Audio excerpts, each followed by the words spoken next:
Shalom. Salam sejahtera di dalam kasih Tuhan kita Yesus Kristus. Bapak Ibu yang Tuhan Yesus kasihi, saya membaca bahwa di dasar lautan itu yang namanya plankton dan juga koral, yaitu adalah tumbuh-tumbuhan yang di dasar dan juga adalah binatang-binatang kecil yang ada di dasar laut.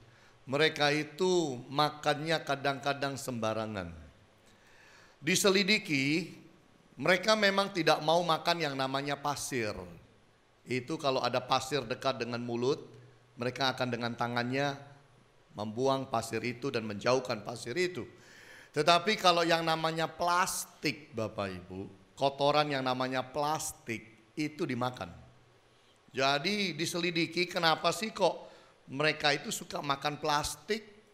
Kenapa? Ternyata plastik itu bagi mereka rasanya manis. Nah, plankton atau koral itu tidak punya mata. Jadi mereka itu cuma raba-raba, kalau apa diicip enak dimakan terus. Apa diicip enak dimakan lagi. Dapat plastik, ada kantong plastik masuk sampai ke dasar laut, yaitu dimakan pelan-pelan sampai habis. Manis rasanya, tetapi apakah bermanfaat? Manis rasanya, tapi apakah berguna? Apakah plastik itu sehat bagi mereka? Tentu jawabnya adalah tidak. Tetapi karena mereka tidak punya mata dan tidak bisa mempunyai pengetahuan plastik itu nggak baik, ya dimakan aja semua. Satu kali waktu ya mati. Itulah cara bagaimana setan kadang-kadang menyerang anak Tuhan. Dikasih yang manis-manis. Kadang-kadang kita tidak berpikir panjang. Umpan yang diberikan itu manis, tapi di akhirnya adalah pahit. Kadang-kadang kita tidak mau berpikir, kadang-kadang kita tidak melihat, kadang-kadang kita tidak analisa. Apa sih yang sedang setan itu mungkin sedang usaha berikan kepada kita. Kita pokoknya lihat, oh ini baik kok, ini manis kok, makan aja. Dosa itu selalu setan bungkus jadi manis. Manis di awal, pahitnya itu luar biasa di belakang. Itu sebabnya kita harus hati-hati jadi anak Tuhan. Supaya apa Bapak Ibu? Supaya kita tidak mudah-mudahnya terperangkap, tertipu oleh si jahat yang selalu membungkus dosa, membungkus sesuatu bencana, membungkus tragedi dengan kapsul manis. Lalu kita pikir manis, lalu kita makan, lalu kita celaka. Itu sebabnya hari ini kita bersama-sama merenungkan firman dengan satu tema spiritual cleanliness. Yaitu adalah bersih secara rohani. Tidak ada orang bisa mencapai Allah, tidak ada orang bisa mendekat kepada Allah Bapak Ibu, kalau dia tidak bersih. Kalau kita udah mandi, lalu datang yang kotor-kotor kepada kita nggak mau dekat. Kalau kita udah mandi, kita tidak akan mau keliling tempat-tempat yang kotornya luar biasa. Mungkin debu luar biasa, mungkin becek luar biasa. Kalau kita udah bersih, kita mau jaga diri kita bersih. Sama, Allah itu bersih. Yang kotor itu tidak akan diizinkan dekat dengan Dia. Itu sebabnya hidup saudara dan saya harus dijaga sedemikian rupa bahwa kita harus bersih. Khususnya bersih secara rohani. Nah, bagaimanakah kita membangun kehidupan yang bersih? Bagaimana kita membangun kehidupan yang kudus? Kehidupan yang suci di hadapan Tuhan. Nomor satu Bapak Ibu, resist temptation. Lawan, tolak yang namanya godaan. Karena setan selalu datang dengan yang namanya godaan. Godaan itu macam-macam. Godaan mengenai uang, bukan miliknya mau disamber. Godaan mengenai seks bisa juga, bukan miliknya kok dijalani. Godaan mengenai jabatan, bagaimana kita mungkin cari cara-cara kita sendiri supaya bisa menduduki sebuah jabatan, tapi ilegal. Godaan itu macam-macam. Bagaimana kita mungkin mau menjadi orang yang sangat berhasil dalam hidup, tapi pakai kuasa gelap, macam-macam. Tapi satu labelnya, godaan. Mari lihat dengan saya Matius 4 ayat pertama sampai 11, cerita Yesus digoda. Maka Yesus dibawa oleh Roh ke padang gurun untuk dicobai iblis, dan setelah berpuasa 40 hari dan 40 malam, akhirnya laparlah Yesus. Lalu datanglah si pencoba itu dan berkata kepadanya, "Jika engkau anak Allah, perintahkanlah supaya batu-batu ini menjadi roti." Tetapi Yesus menjawab, "Ada tertulis, manusia hidup bukan dari roti saja, tetapi dari setiap firman yang keluar dari mulut Allah."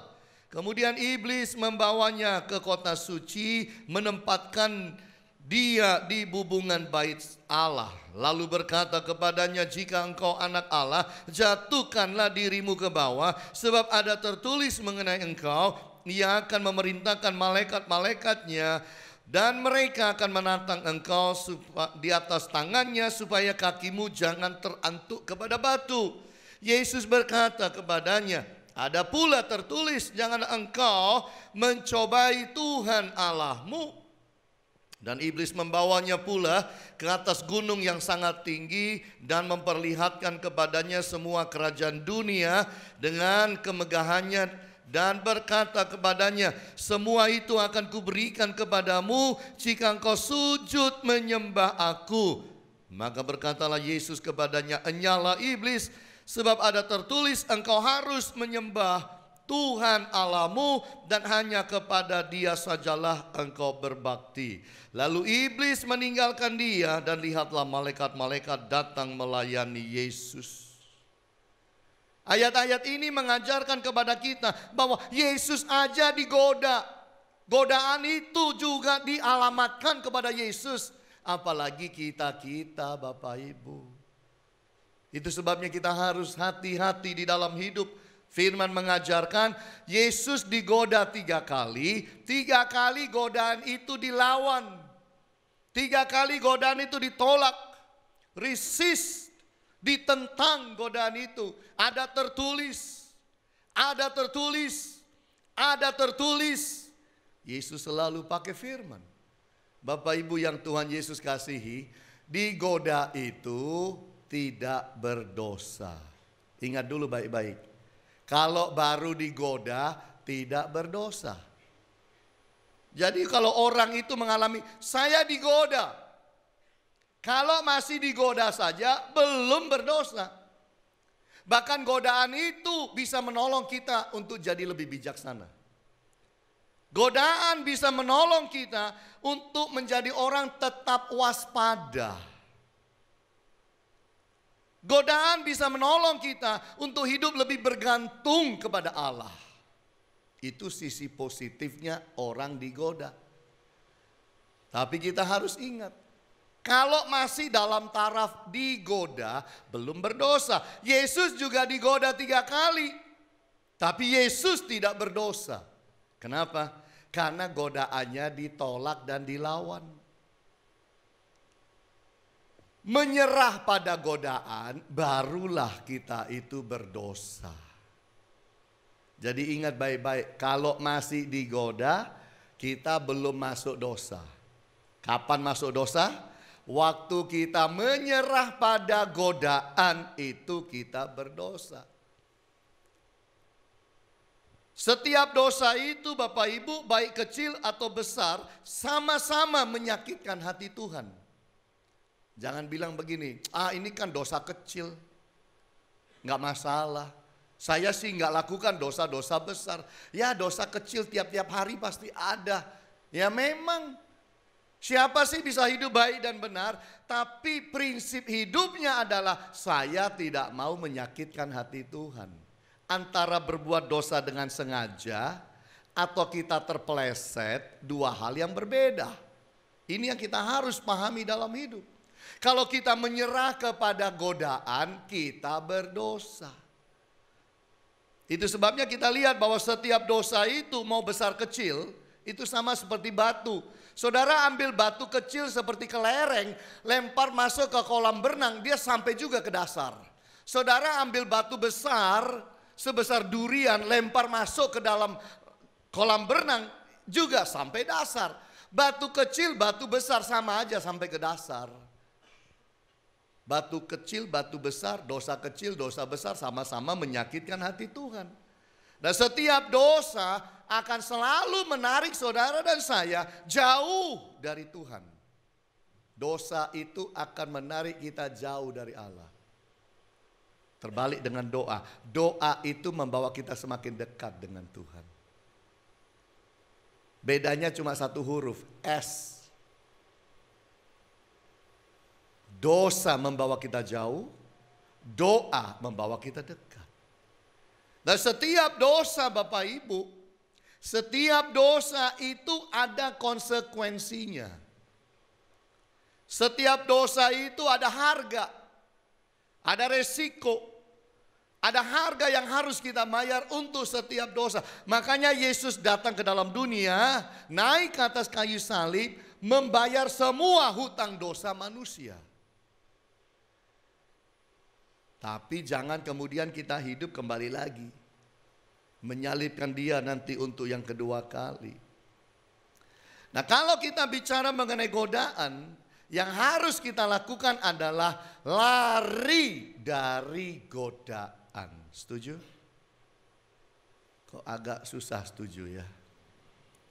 Terlalu pagi Pak, manggut-manggut juga sulit Pak. Lari dari godaan. Jangan membawa diri masuk ke dalam godaan. Jangan. Jangan jadi orang itu mengundang godaan. Ini juga bahaya. Jangan pula menjadi orang yang memandang godaan terlalu lama. Godaan dipandang terlalu lama jadinya suka. Ini masalah. Kita harus sama seperti Yusuf. Yusuf itu digoda oleh tante Potifar. Itu nama Chinese-nya, Potifar. Jadi Yusuf ketika digoda, dikatakan Yusuf itu digoda berhari-hari. Sampai satu kali waktu tantenya ini udah ngebet amat. Udah sampai di ubun-ubun tuh perasaannya tuh. Dipegang si Yusuf. Buka bajunya. Oh, Yusuf lari.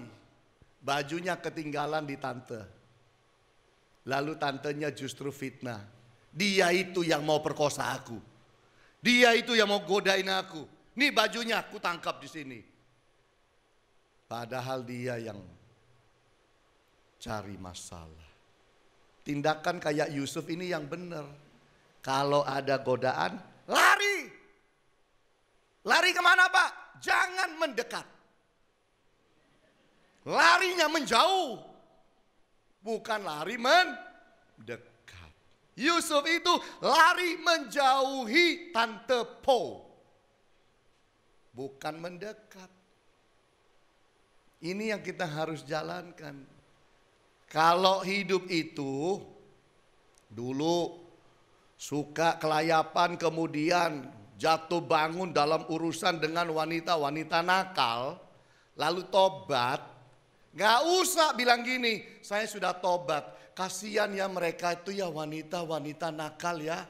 Aku ingin menginjil kepada mereka. Ojo, golek pekoro. Walaupun sudah hidup suci dan kudus, biarkan orang lain saja yang lakukan tugas itu. Jangan saudara lagi. Balik lagi ke sana. Lalu mereka berkata, customerku kembali. Niatnya baik mau menginjil. Jangan. Kalau sudah jatuhnya di situ, jauhi lubang itu. Kalau mau menginjil, cari anak SMP, SMA, universitas yang beda. Kalau saudara sudah pernah di situ jatuh, jangan dekat. Ini caranya kita hidup. Lari menjauh. Kenapa? Tidak ada kita itu Superman, gak ada. Betul Bapak Ibu. Gak ada orang kuat. Siapa yang merasa kuat justru akan jatuh. Itu sebabnya jangan kita berkata, kalau saya beda. Kalau saya lain. Kalau saya gak mungkin. Jangan. Jangan membawa diri masuk dalam godaan. Jangan mengundang godaan. Jangan sesumbar. Orang lain boleh jatuh. Eke, nehi. Gak mungkin. Jangan. Setan dengar, setan godain Anda. Nanti jadi masalah. Itu sebabnya kita harus hati-hati. Ibu-ibu, salah satu godaan kita tuh apa? Godaan kita, Bu, kalau di rumah bilang, aku mau ke mall, cuma mau beli rok 1. Pulang itu percaya bisa beli 1? Kita senyum, agak susah.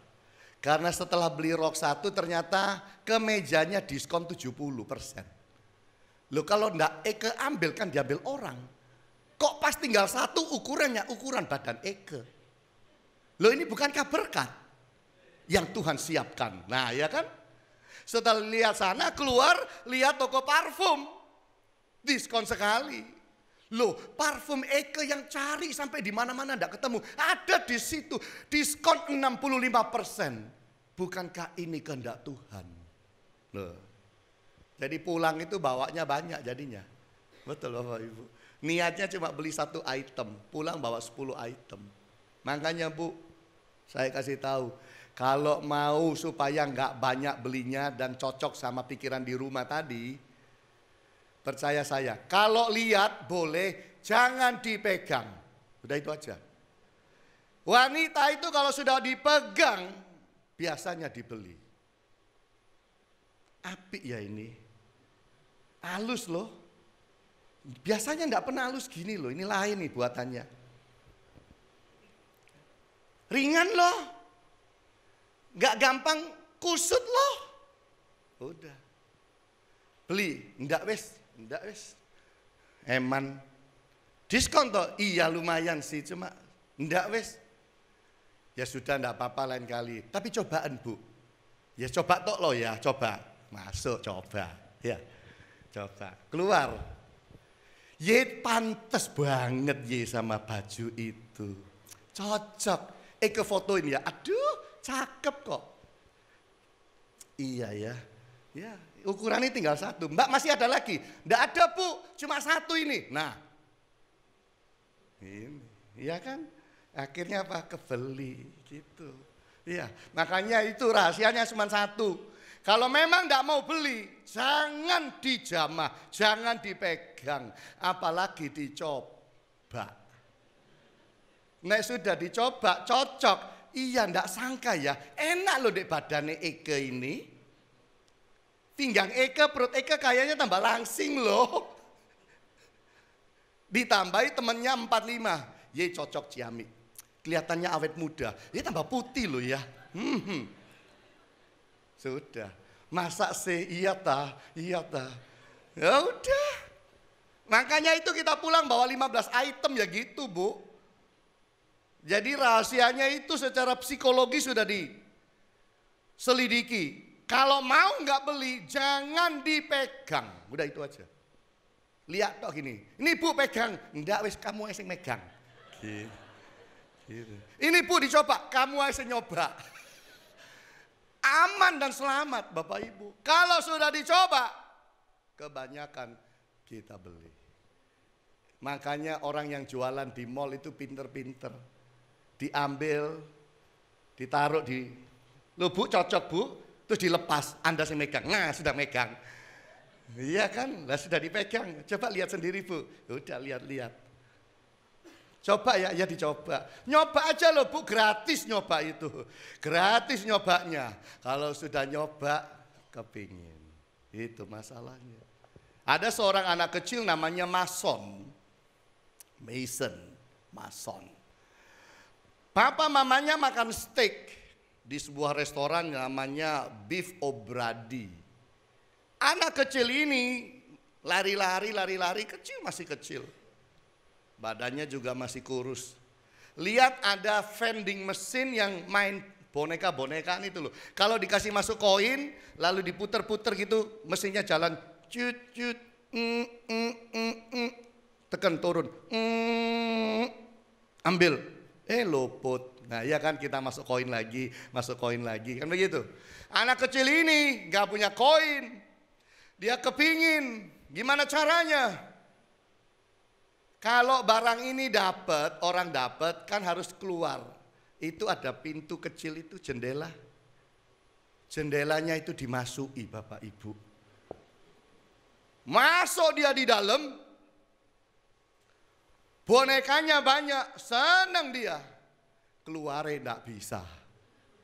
Akhirnya apa? Untung di restoran itu ada yang makan dari departemen itu loh, pemadam kebakaran satu tim. Jadi ketika dilaporkan ada yang lewat, lihat ini kok ada anak kecil bisa masuk ke dalam.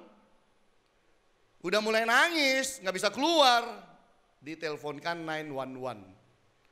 Lalu kebetulan orang-orang yang makan itu kan bawa itunya, HT-nya, dengar ada panggilan. Kok di dekat di restorannya dia, cari, dapat. Ya, dengan cara mereka dibuka pelan-pelan semuanya. Anak ini boleh kembali ke papa mamanya, tapi mesinnya nggak terlalu rusak, nggak ada masalah. Setan kadang-kadang begitu. Kita digoda, tergiur, kita masuk, udah masuk, nggak bisa keluar. Tadi niatnya main-main, akhirnya nggak keluar, akhirnya terjerat, akhirnya bermasalah. Mari kita hati-hati. Setan itu liciknya luar biasa. Tapi dengan kita hidup dan mau takut akan Tuhan, hidup akan jadi berbeda. Jadi seperti Yesus, resist temptation. Tolak yang namanya godaan, tolak. Amin Bapak Ibu. Enggak amin, tak tambahin loh. 10 menit lagi. Oh enggak. Nah yang kedua kita lihat bersama-sama. Bagaimana kita membangun hidup yang bersih, yang suci dan kudus adalah fight the flesh. Lawan yang namanya itu daging. Daging ini loh dilawan. Daging kita ini harus dilawan. Coba saudara lihat di dalam Galatia. Dalam Galatia, fatsalnya yang kelima. Ayatnya yang ke-16.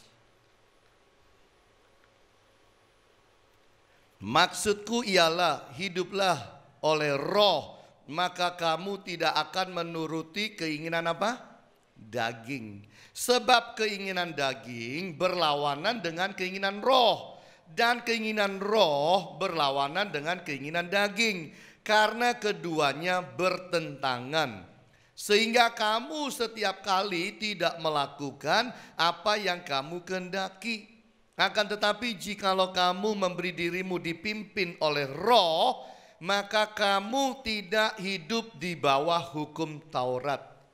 Perbuatan daging telah nyata, yaitu percabulan, kecemaran, hawa nafsu, penyembahan berhala, sihir, perseteruan, perselisihan, iri hati, amarah, kepentingan diri sendiri, percideraan, roh pemecah, kedengkian, kemabukan, pesta pora dan sebagainya. Terhadap semuanya itu ku peringatkan kamu seperti yang telah kubuat dahulu, bahwa barang siapa melakukan hal-hal yang demikian ia tidak akan mendapat bagian dalam kerajaan Allah. Sampai sini ya dulu bacanya. Inilah kisah. Kalau kita itu jadi orang Kristen, tetapi selalu kita menyerah kepada daging. Daging ini mau apa kita jalani, akan jadi masalah. Kita harus menguasai daging, melawan semua keinginan daging. Kita harus betul-betul menjadi tuan atas daging. Nah, kalau mau bicara, siapa sih yang ingin bangun pagi-pagi hari Senin dan kerja? Paling enak apa? Tidur aja sampai siang. Iya kan? Tetapi kadang-kadang dalam hidup kita udah kurang tidur, gak bisa tidur. Kita seret diri kita keluar dari tempat tidur kita, mandi dan paksa diri pergi ke kerja atau kita pergi ke universitas untuk studi. Itu namanya kita sudah melawan keinginan daging. Ibu-ibu, bapak-bapak kan juga tahu diet itu apa sih? Diet itu adalah melawan keinginan daging kita. Mulut bilang, ih hauce ini. Nah, kalau memang Anda sedang diet, ya harus bisa ngerem. Itulah namanya melawan keinginan-keinginan itu. Dan firman ajarkan di dalam ayat 19 tadi, bahwa supaya kita hati-hati.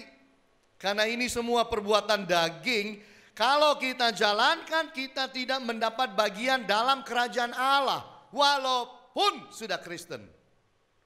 Emangnya jadi Kristen terus boleh berbuat segala macam. Enak aja deh. Nggak bisa begitu. Itu sebabnya kita harus hati-hati. Jadi gimana? Fight the flesh, melawan daging itu bicara apa? Salibkan daging. Menyalibkan daging. Menyalibkan daging itu sakit. Bukan maksudnya menyalibkan daging di kayu salib seperti Yesus. Tapi menolak keinginan daging. Tidak dipenuhi kemauan daging. Itu sakit. Kalau ada orang ya ingin berhenti dari rokok. Sudah berhenti 6 bulan. Tidak ngerokok. Tiba-tiba satu kali waktu. Itu muncul itu perasaan. Mau merokok. Wah sulit. Nah itu. Ditolak perasaan itu. Berhasil menolak. Tapi Anda rasa sakit. Aduh. Sakit ya. Ya itu. Demi melakukan yang baik dan benar. Menyalibkan daging adalah pergumulan. Gak mudah. Siapa bilang mudah? Tidak mudah. Tapi itulah pergumulan kita. Batin kita. Menyalibkan daging itu adalah mematikan kuasanya. Kuasa apa? Kuasa daging. Kita patahkan. Kita patahkan. Kalau kita berhasil patahkan, tambah terus, tambah lemah, tambah hari daging tambah lemah, tambah lemah, tambah lemah. Ini yang benar. Kita harus berani berkata tidak pada dosa. Kita harus berani berkata tidak pada dosa. Ketika dosa datang menggoda kita, kita harus berani berkata no. Jangan kita bilang gini, saya tak pikir-pikir ya. Enak ya apa ya. Enggak bisa. Kalau dosa datang kita harus berani berkata tidak. Godaan datang kita harus berani tolak. Kita harus berani tegas terhadap dosa. Pelin-pelan mengenai dosa gampang justru masuk masalah. Kita tidak bermain-main dengan dosa. Siapa saja bermain-main dengan dosa akan terbakar. Udah zaman dahulu nenek udah bilang. Siapa bermain-main kayu ya nanti kena pukul sendiri. Siapa bermain-main api nanti kebakaran sendiri. Udah dari dulu. Siapa bermain dosa ya dosa akan permainkan dia. Ini yang harus kita hati-hati. Hidup di bawah pimpinan Roh Kudus. Bagaimana menolak? Hiduplah dipilih di bawah pimpinan Roh Kudus. Ini yang Tuhan mau. Membangun hubungan yang baik dengan Roh Kudus. Membaca firman, mentaati firman. Hidup dalam doa. Jangan jadi Kristen gak doa. Apalagi doanya cuma di mana? Di parkiran, dalam mobil. Saya doa, tapi doa saya termasuk kategori doa drive-thru. Kayaknya Inggris gitu hebat-hebat toh. Nggak ada isinya itu. Doa drive-thru itu. Betul nggak Bapak Ibu? Iya. Sekarang kalau bahasa Inggris tuh kayaknya keren gitu. Rumahmu di mana? Rumah saya di pinggir sungai. Oh, rumah pinggir sungai murah. Tapi kalau bilang rumahmu di mana? Baik, Riverside mulain. Riverside, podo isinya, sebelahnya kali. Tapi karena pakai bahasa Inggris mahal, kan begitu. Nah, mari kita hati-hati, labelilah dosa sebagai dosa, jangan yang lain. Kalau ada Coca-Cola, ya kan, kita label racun juga nggak boleh. Kalau ada racun, kita labeli dia juga soft drink juga nggak boleh. Label dosa sebagai dosa. Lalu belajar hidup apa saudara? Hidup dalam komunitas Kristiani. Maaf ya, saya ini pendeta 15 tahun. Sebelum jadi pendeta pun sudah pelayanan dengan Ibu Agnes. Sebelum dengan Ibu Agnes pun dulu juga sudah pelayanan. Udah lihat, manusia itu kalau salah komunitasnya masalah. Makanya firman bilang apa? Pergaulan yang buruk merusakkan kebiasaan yang baik. Pergaulan. Jadi pergaulan itu apa? Komunitas. Kalau komunitas Anda itu tidak benar, tidak rohani, tidak suci, Anda masuk situ, percaya saudara, engkau jadi sama dengan mereka. Itu sebabnya kita harus tahu dalam komunitas apa kita ada hidup ini. Kalau kita hidup dalam komunitas yang salah, walaupun kita bersih, masuk di situ, hati-hati, gampang jadi salah. Makanya orang Amerika punya pepatah kan, show me your friend, and I will show you who you are. Tunjukkan aku siapa teman-temanmu. Dan aku akan tunjukkan kamu itu siapa. Kita dinilai dari kelompok kita dan dari komunitas kita. Menurut saya hidup cuma sekali. Jangan salah masuk komunitas. Amin. Cari komunitas yang membangun hidup rohani saudara. Cari komunitas yang membawa saudara itu maju kepada masa depan saudara. Cari komunitas itu yang membangun, bukan yang menghancurkan. Semua bergantung kita. Oh ini salah komunitasnya. Oh enggak. Kenapa kau masuk? Itu masalahnya. Jadi mari kita hati-hati dalam semua ini. Dulu papa saya itu orang baik.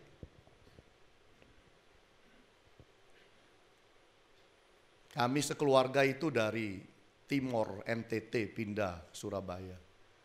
Papa saya itu lulusan dari Taiwan. Lalu di Surabaya kerja. Nerusin kerjaan orang tua juga. Lalu masuk dalam komunitas yang salah. Komunitas tukang mabuk, papa saya jadi mabuk. Komunitas tukang judi, papa saya judi. Komunitas klub malam, papa saya masuk klub malam. Aslinya papa saya baik. Salah komunitas, salah hasil. Itu aja. Untungnya Tuhan baik, papa saya itu bertobat. Papa saya bertobat, komunitasnya harus ditinggal. Tanya sama saya, papa harus gimana? Saya bilang papa harus tinggalkan komunitas itu. Papa nggak boleh bergaul dengan mereka. Cari teman yang baru, teman yang rohani, teman yang benar. Papa saya keluar dari sana mentas. Saya ingat tuh tanggal 31 Desember 79. Papa saya isep rokok itu 4 pak sehari. Nggak tahu punya saham nggak di pabrik rokok itu. Tanggal 31 Desember dia ambil rokoknya jam 12 malam itu. Dia bilang, Tuhan Yesus, ini rokok terakhir yang aku isep. Dan dia isap itu di dalam nama Yesus. Selesai itu tidak pernah merokok sampai dia meninggal. Papa saya itu minum Johnny Walker sehari, sebotol 2 hari, sendirian bisa Johnny Walker. 31 Desember dia angkat 1 sloki, 1 gelas itu. Udah, Tuhan Yesus, ini yang terakhir saya minum. Besok tahun baru enggak minum lagi, ya ini terakhir. Dan dia minum itu. Dan terakhir. Dan dia lepaskan. Keluar dari komunitas. Masuk dalam komunitas yang baru. Jadi bagus. Setelah dia bertobat, pagi-pagi saya itu ke toilet. Saya lihat, wah kamarnya udah terang. Saya lihat sedikit ngintip dari celah-celah itu. Papa saya jam 4 pagi udah berdoa. Udah cari Tuhan, udah nyembah Tuhan. Dulu mana ada. Seminggu loh mabuk 5 hari. Yang antar pulang tuh sering kali polisi.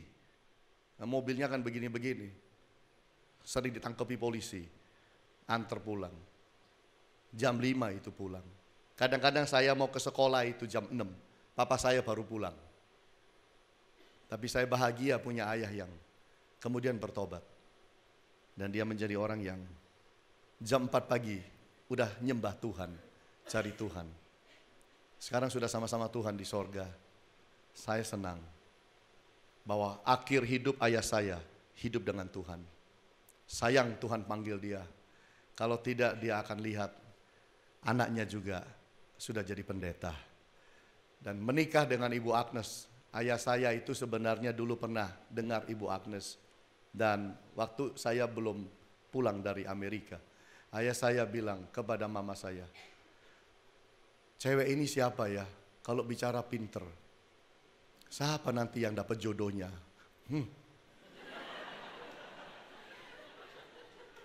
Coba dia masih hidup hari ini, dia lihat saya jadi sama Ibu Agnes. Amin. Tapi saya percaya di sorga dia udah lihat juga lah itu Bapak Ibu. Mari kita hidup itu suci dan kudus. Mari kita hidup benar Bapak Ibu. Di dalam diri kita itu ibaratnya ada 2 ekor anjing. Anjing hitam sama putih. Anjing hitam sama putih mana yang kuat? Putih apa hitam? Kuat itu bukan masalah warna. Yang saudara kasih makan itu yang kuat. Kalau yang hitam dikasih makan terus, kuat. Kalau yang putih dikasih makan terus, putih yang kuat. Dalam diri kita, yang mana yang kita kasih makan? Kalau mau hidup suci dan kudus, yang putih dikasih makan terus. Kasih firman, firman, firman, firman. Maka kita akan hidup baik, suci dan kudus. Mari bangun diri saudara. Tidak ada orang bisa bangun engkau suci dan kudus. Tidak ada satu manusia. Suci dan kudus itu kemauan hati. Kalau engkau mau hidup suci dan kudus di hadapan Tuhan, itu urusan saudara sama Tuhan. Dan itu akan terjadi karena saudara mau. Tuhan akan backup saudara. Engkau hidup suci dan kudus. Firman mengajarkan kepada kita. Mari kita resist temptation. Mari kita itu menolak godaan itu. Dan mari kita perangi yang namanya daging. Supaya kita boleh hidup suci dan kudus di hadapan Tuhan. Tuhan Yesus berkati kita semua. Haleluya. Amin.